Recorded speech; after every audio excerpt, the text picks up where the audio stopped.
stress in your small business? Like many of us, I'm sure you're feeling it. Business is hard. And now more than ever, you need to have a plan to help your business not just survive, but thrive.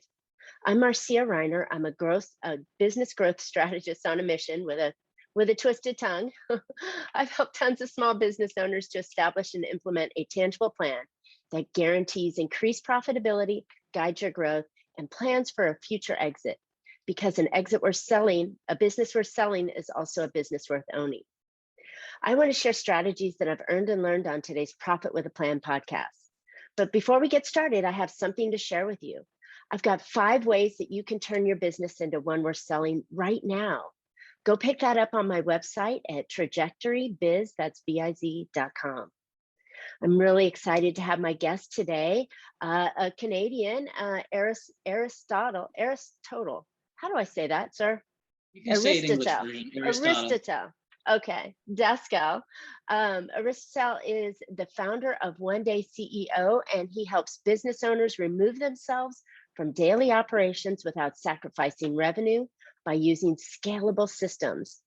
For the last 10 years, he's been coaching businesses to scale their operations twice as fast with half the cost, using systems that he's used with corporations like Cisco, Kraft, IBM, and unicorns like Hootsuite, and many startups. Now he's on a mission to help us, the small and medium-sized business owners, to run their operations on autopilot without overburn.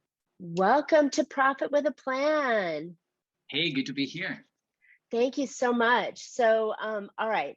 We all know that, as I mentioned in my comment, running your business is hard, and, trying to get the operations and managing that is even harder to get it done while doing all the 8 other things that you have to do in your business. So what are some of the things we need to look at when we're looking at systems, or even better yet, what things do we need to systematize? So, many people ask me about specific tools, but it's not necessarily about the tools in itself. The tools are it's just that. They're just tools that are meant to bring into our attention the right numbers and the right status of our businesses. So when we're looking at our businesses, it's more important to understand what are those inflection points, what are those critical points that define the current stage and the progress that we want to see towards our future of our business. So I would say that the most important thing is to really understand what are those stages that our customers go through in the process in our business, and then what are the goals for the business in itself, and how those numbers change over time, I would say. So starting from marketing, that just shows, that's the most important, right? Like that's the blood of a business. Yeah. Really understanding the client journey. So from the client, how they get in contact with you, how you deliver the product that they need, and how it really helps them, and then furthermore into upselling them or any other goals that you have for them or for your business to track that growth. I love it. I think that you mentioned the most important part is marketing, because if you're not running your business, or if you're not out there telling people about your business, then your business is never going to succeed. So let's talk about one of those systems that maybe you put in place for marketing, and then we can try some other conversations as we go along. It depends a lot on the type of business that you have to define the right marketing strategy that you have. But to the bare bone, it boils down to a conversion from a stranger into a lead, from a lead into an opportunity, into someone that is really actively interested in your product, then getting into and then getting them into a client. And depending on the marketing funnel that you have for your business, on your marketing strategy that you have, whether it's paid, whether it's social media based organic marketing, whether it's affiliate only or through referrals and recommendation, you have different points where you track those numbers and exactly intermediate points that show you the progress of those. For example, if you're just doing ads, that you have specific metrics for those. You have the click-through rate, you have, how many people actually enter their email address into or fill the form, depending on what you have on your ad. If you're doing social media, more organic marketing, that it's about, how many posts did you post, what are the reactions or the engagement that you did. So those activities that you do, specific for a specific marketing campaign or marketing approach that you have, they define different numbers that you track. But high level, they're the same, sales stage metrics for the business. There's from strangers to leads, from leads to opportunity, from opportunity to customers, basically. Okay, so that's great. We're talking about numbers, but let's talk about systems. So how do we, is there some sort of system that we want to put in place to track those numbers or follow those numbers up? Because we all know you got to know your numbers. You got to know what you're doing in it. But in relation to systems, what kind of system would I put in place maybe to ensure that the marketing money I'm investing is actually producing the results that I'm looking for? Yeah. So from my experience, people get very easily distracted by a bunch of tools. So I would say that the best bet that you have is configuring the tool that you're actually using to do marketing to throw back those numbers. For example, if you're doing Facebook ads or Google AdWords or any other platform that you're using for generating those leads, try to use any features that they have in their platform to show you exactly what those numbers are. And for example, with Facebook Ads Messenger, Facebook Ads Manager, you can configure over there, custom conversions, and based on that you can configure specific metrics like cost of a lead, cost of acquisition, cost of a book call, or any other metrics that actually matter for your business. So my suggestion is try to use whatever metrics and numbers and reports the tool that you're actively using for marketing is offering you. And excellent. Secondary would be, to use any other integrations if you want to bring those numbers into, I don't know, a bigger context or across departments. If you as a business owner or you want to see multiple departments and all their metrics in the single place and you want to do it more automatic, you can pull that information with integrations or API connection, custom coding, or even manual. But that should be basically secondary. First and foremost, try to use the tools that are given to you exactly by that platform. Now, of course, for things like organic marketing, what tools you can use? Well, you should use the tool that is the easiest for you to make possible the tracking. So I would say if pen and paper is the first line of defense for you, so that you don't forget to track your numbers, then put it in that on that sheet of paper. And then depending on what the overall approach for your business, whether you're using Google spreadsheets, whether you're using a CRM, depending on what you're using as a business, try to track those. Me personally, I like to use a tool called Coda.io. It's like a smart document. The reason for which I use that one is because I'm a geek when it comes to numbers and tools and integrations. I want to have everything calculated automatically.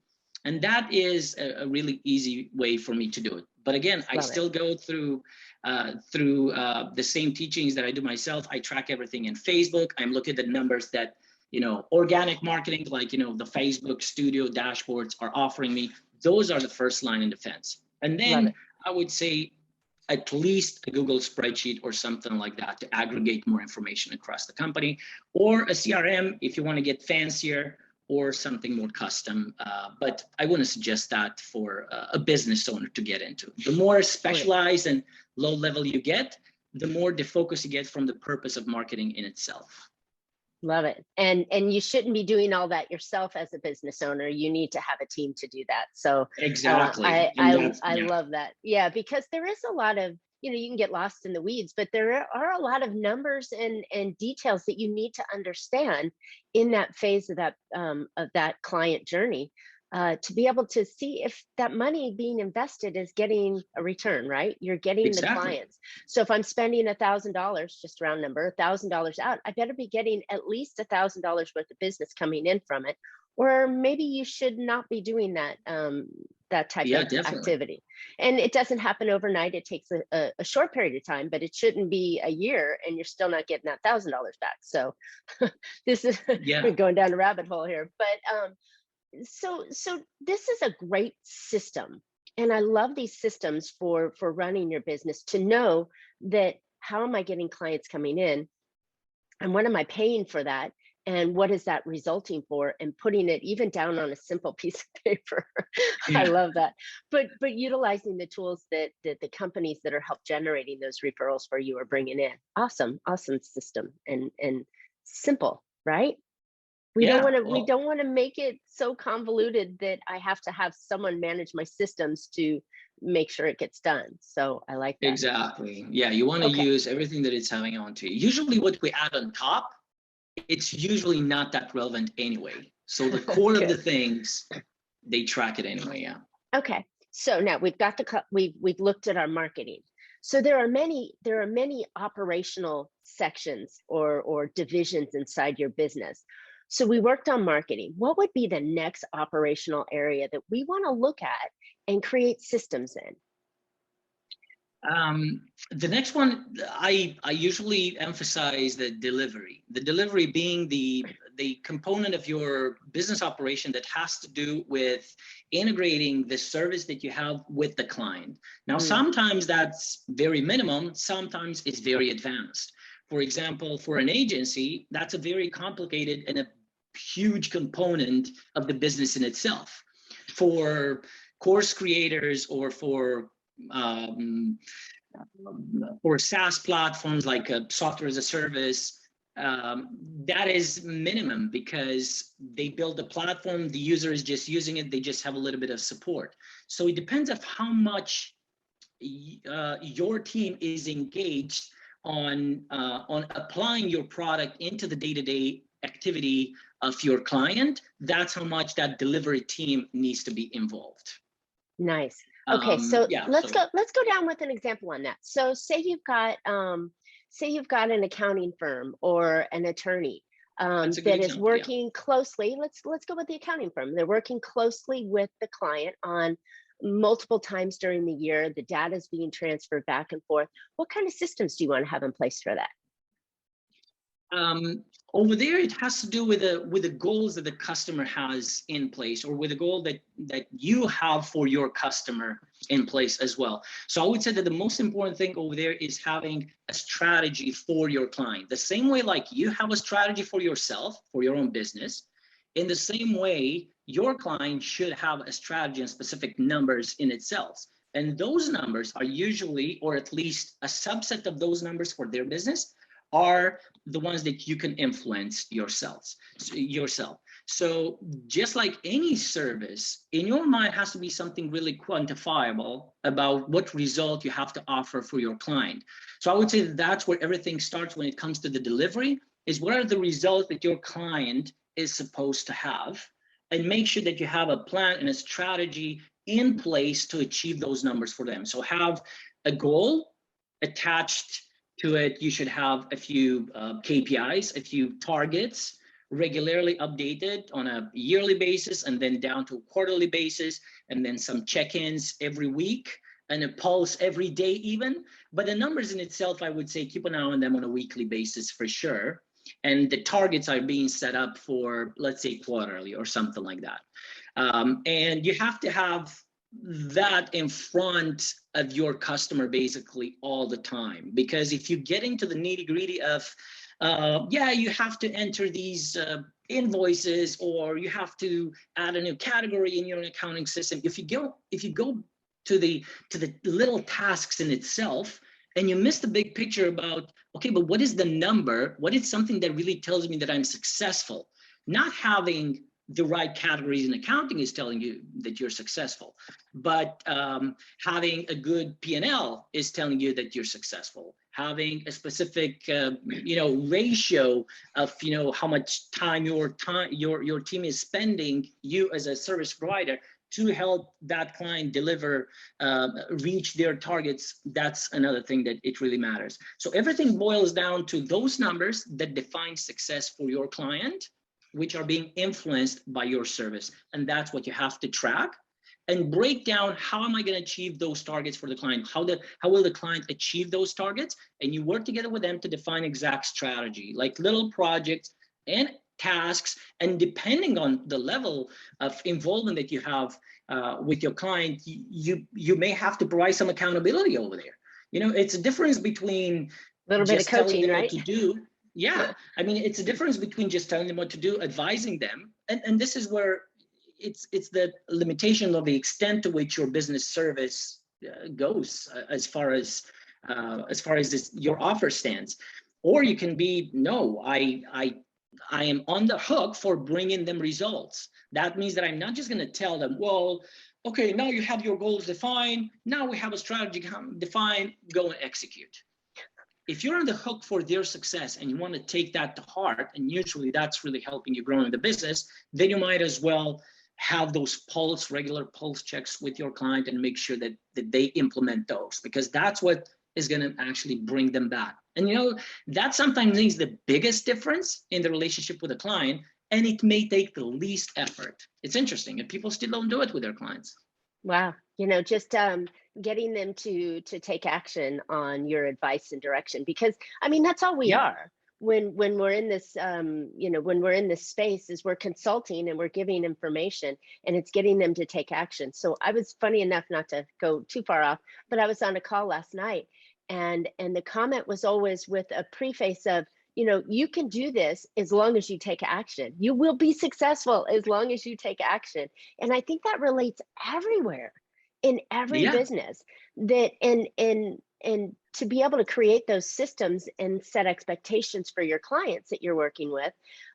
If you just take that extra step, like you mentioned, and help them take action, then they're going to succeed, and their success is meaning that they're going to be happy with your service, come back again, or refer others to you. So love that little sideline of putting a system in place ensures that you're going to get satisfied customers.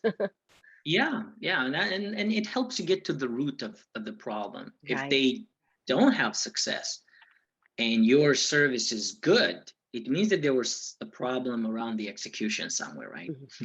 Absolutely. And I can only go so far as to bring you take the horse to the water tank. I can't make them drink. So yeah, of course. They have to be involved with that as well. But I love the idea of, but some people think that bringing the horse close is 100 meters away. Some people think that bringing the horse close is an inch away. Stick in his face. Yeah. So it depends, like how much you want to give, how much, right. How close you really want to bring them. Yeah. Right. And I think that's the piece that really takes a company from being good to great. Yeah. Is that extra step, that extra initiative, making sure that what you're offering is really, truly getting them the results that they're looking for. So love this. It's a commitment. Love this conversation. Okay. So, take me through some other parts, because when I came into this conversation, I thought we were going to talk more about operations and making sure we do that. We got through some interesting add-ons with marketing and client delivery, which are fantastic. But talk to me a little bit about the operations of the company, so that we can ensure that we're getting more done with less time, right? And we can start doing the things that we want to do in our business and even in our personal lives, because always the story is, let me just put in more hours, right? Let me just do more and I'll get better results, which isn't always the process, correct? Yeah, oh, definitely that is true. So when it comes to business operations, there are a few moving parts that I always keep in mind. And yeah, we did talk about marketing and focusing on the money coming in. Basically, we did talk about setting goals and specific targets, and that influences a lot. Definitely, I mean, I've seen simply companies that they just simply double everything in their business just because they attach numbers to it. Right. But there's one component which usually business operations is more associated with, and it's basically streamlining the execution within the business. Like in general, when you just hear the term, how streamlined is your business? Like people kind of understand and they feel like it's not that streamlined, even if they don't know exactly how to articulate what that means, but they kind of know what it means. It means that business is going smooth. It means that you don't have headaches. It means that you don't have to stay until 10 p.m. and work in your business, right? And that component in itself of streamlining the business so that it works smooth has to do with planning and execution in itself. They go hand in hand. And if it was, my ideal client usually are people that are overwhelmed in their business, that they do a lot of work themselves. And then this component starts, and we're looking and analyzing what happens in the business. So in this part of the operation, which has to do with streamlining your business, a few components are really breaking down and understanding what are your departments in your business, what are the main activities in your business, who does what, and then what specifically do you do in each of those departments, for example. And we mentioned already a few departments in the business, from marketing to delivery. I would put at the top of them all offer, research and development, or R&D, which is basically the brains of the business in itself. It's like high level, what is the niche that I'm into, you know, all of those things. But then once that is set up, which is just in the startup phase, you know, you have the marketing, you have the delivery to your client, you have product development where you're actually developing your product. And again, just like the delivery, it may take longer, it may take less. For a software company, it takes a lot longer, that product development. For a coach, it may take nothing because they're just a few pieces and questions that they have on a piece of paper for some, right? And that's enough. It's a lot about conversation and awareness to a client. And then you have, you know, supporting ones like finances, and then administration, human resources. So those are supporting ones for the rest of the business. And then you look in and you say, okay, what are the main processes? How do we do marketing? How do we do client delivery? How do we develop our product? How do we do human resources and hiring and developing the talent inside of our company? How do we do our finances and manage our finances? And each of those has to have processes. Now, a lot of companies don't even do that because the owner has it on in its head and they do it themselves. And that is basically where the main blocker happens. Like this is the stage where it happens. It's a combination of okay, Mr. Business Owner, what do you do day to day?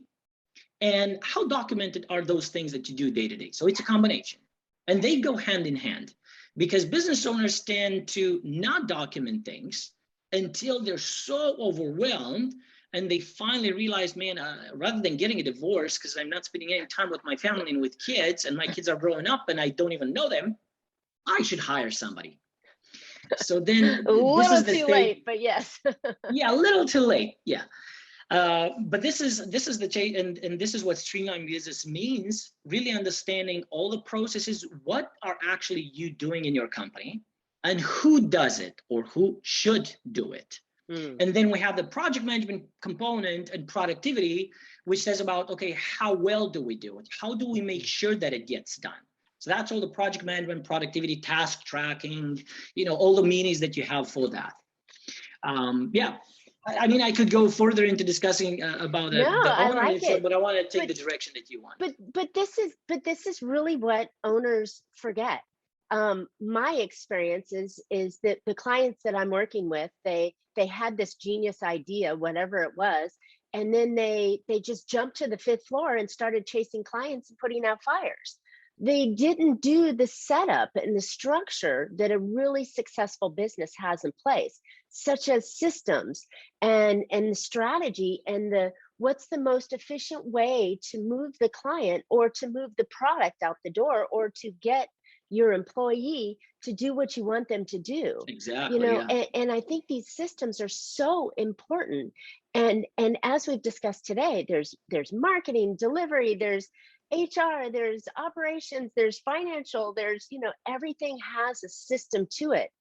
And the point that you really brought to heart is that if you don't do it early enough, you're going to be staying there till 10 o'clock at night. You probably missed some opportunities, and you probably damaged your personal life trying to get this massive ball up the hill. And Yeah. so when do you think is the most opportune time to start systematizing your business? Yeah, that's a good question. I believe that systemizing your business should be done right away. That doesn't mean, yeah, now, anytime. Yesterday. That doesn't mean necessarily that you have to start hiring right now. Right. But you should have, systemizing your business has to do with getting on the road of breaking down what happens in your business, isolating components, and see them as different components. I think that is what is in the EMyth book, is one of the really good books when it comes to business operation. And the author said that you should break down your departments and sub-departments and put your name on each of those. Like, you are the owner, you're the director. Hierarchy. I call them director. Yeah, exactly. I call them the director of it, because this way you don't mix marketing with operation. You don't mix support with human resources, right? It's like you're putting yourself in the shoes of a director for human resources. And this is where it starts, is understanding that there are 3 layers of type of activities that you have in your business. No matter if you're the business owner, if you do everything, or if your team does a lot of things themselves. There's execution, management, and directing. So what you want is to start systemizing your business and standardizing all the operations by removing yourself as much as possible from the execution side, and then moving into delegating that execution to other people. And then you're just managing them, and you're taking care of the high level business of the director, which is the strategy, the numbers, the direction where the company is going. And then once that is more streamlined, you remove yourself even from management, you hire managers, and they are going to do the management. And now you're just doing the high level, directing. You're telling the main strategies for some of the departments. And then you start hiring directors in some of those departments. Maybe you're going to just get stuck with a single department like marketing or delivery, which usually is one of these two that the business owners, because business owners, either they're really experts in something, and that has to do with the delivery or the product development, or you're just a very entrepreneurial mindset from the beginning, and then you focus on the sales. So I would say that start as early and start with documenting the standard processes with the highest level ones. How do we do marketing? How do we get people from lead gen and the conversion points? High level. So you start with everything that is high level, and you delegate all that are low level. Basically, you delegate the execution side, and that's how you should start. But I would say do not delegate until you start documenting, until you have documented what you plan to delegate. And you don't have to document like everything, completely everything. No, when you define that, I think I'm ready to delegate this because it's eating a lot of time, it's execution, I can just create a procedure for it. Then you just create that procedure, step by step, what you need to do, and maybe hire a VA or an assistant, or, you don't need a specialist in that area. Yeah, exactly. Subcontract something that are isolated. Yeah, I love that. And I like the way that we looked at the high level, because I often say in my space, the CEO is not the chief everything officer, but the leader of the company. And I'm going to steal your director of the company, because their deal is to direct what everybody does, even if you're directing yourself on this specific position, but to direct others. And then the only way you can do that is by knowing the big picture and then the layers down. So yes, I did read the EMyth. I use it regularly, and I start with a hierarchy. Who's running this, and how many people do I need in here, and where are there key revenue generators that need to be focused on, and where are the ways that I can trim and reduce costs and expenses and create more out of the business. So yeah, that's that's a really good point to really drive that hierarchy chart and figure out Yeah. who needs to be there and where you shouldn't be as the business owner. You shouldn't be doing the low end tasks.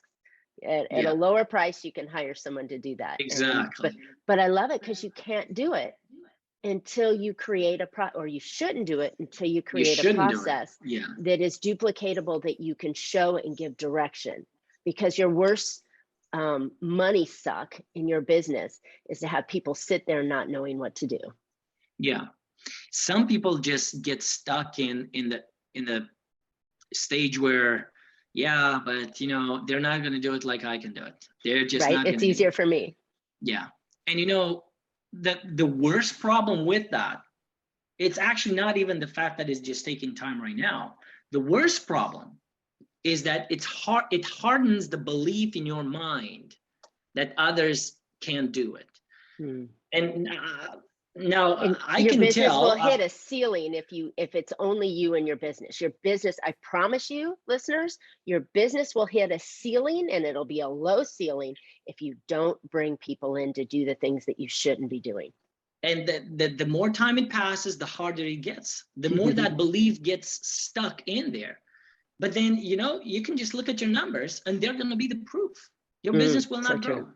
So true. There's no way. There's always a complete correlation between these numbers, right? That the belief gets harder and harder in your mind that, yeah, you know, nobody can do it like I can do it.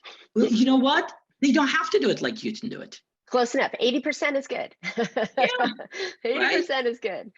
Because it frees up your time to go do the things that are more impactful to the business that only you can do. That only if you can hire someone to do the things that others can do. They don't have to be perfect, but they can do it. Great concept here. Okay, Aristotel. So tell me, where can listeners find out more about you and One Day CEO?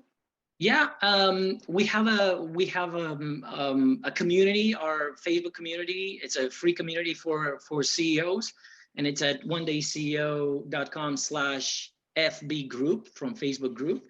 As a shortcut, if you want to join the community over there and just, you know, feel more inspired and get more information. And if you want to have a pulse check on your business, we have put together a quiz that you can just take, and it's like a doctor's appointment. It's got a ton of questions in there, like, I don't know, 15 or 20 questions that are really meant to help you identify the operations health of your business. Like, how healthy is your business? How set for scale is it? And you can get that at one. And by the way, One Day CEO, it's with a number one, not with letters. So it's at onedayceo.com/quiz. And that's how basically you can see those questions, and, you know, just take that assessment, just go into those questions. I'm sure that it's going to give you, our listeners, a really good pulse and makes you say, huh, when you're going to read that. Yeah. Yeah, I think that's important. You can't fix anything unless you recognize that it might be broken or bent. It doesn't have to be fully broken. It could just be bent, and you can straighten it up and make it better. And I think the analysis that we have to do looking on our business, not necessarily in our business, on a regular basis is essential to being able to scale and take yourself to the next level. Yeah, that awareness that most business owners just lose out of sight. Yeah, fantastic. Thank you so much. Listeners, I hope you found an idea or two that you can put into your business that will help your business be more profitable. I know this systemizing your business and really doing things is gonna take you to the next level. So consider what he's offered as some pieces that you can use, and go get those right now. And always, now more than ever, you need to have a profit plan, right? This is all about what we've been talking about. Go pick up my 5 ways to turn your business into one we're selling right now. You can get that on my website at trajectorybiz.com. And we would love to hear your questions, feedback, or just, you know, comment. Tell us what you think. Tell us where your problems are. Tell us what system you put in place that changed your business. We will love to comment on that. And don't forget, subscribe so you can hear more information on next week's show. As always, you can catch Profit with a Plan on any of your favorite podcast players. And we're looking forward to more great profitable information on next week's show. So until then, make your plans and profit with them. Thank you so much.